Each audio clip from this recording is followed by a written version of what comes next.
మీకు నేను ఒక మాట చెప్తే మీరు ఆశ్చర్యపోతారు. చంద్రశేఖరేంద్ర సరస్వతి మహాస్వామి వారి వంశంలో ఒకసారి పావే పుట్టింది. ఒక ఆడదానికి వాళ్ళ వంశంలో ఒక పాము పుట్టింది. పాము పుడితే 10 మందిలోకి ఆ పావుని తీసుకెడితే పావుని భయపడతారని తీసుకెళ్లేవారు కాదు. ఆ పాము వాళ్ళ ఇంట్లో తిరిగేది. ఆకలేస్తే తల్లి దగ్గరికి వచ్చి బుస్ బుస్ అనేది. దానికి పెద్దదైపోయింది.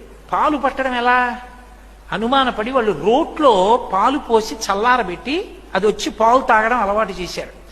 తప్పనిసరి పరిస్థితుల్లో ఆవిడ ఓ పేరంటానికి వెళ్లాల్సి వచ్చింది. పక్క ఊరు ఇంట్లో ఉన్న వృద్ధురాలికి చెప్పింది, అమ్మా రోట్లో పాలు పోసి చల్లార పెట్టండి, ఆ పాము తాగుతుంది వచ్చాయి.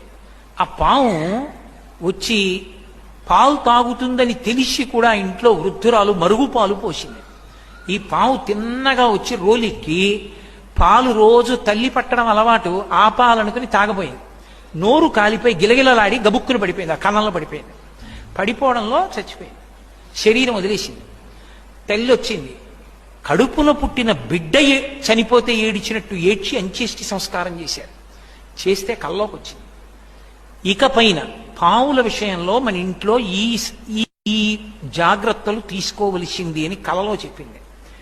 ఆ వంశంలోనే ఆ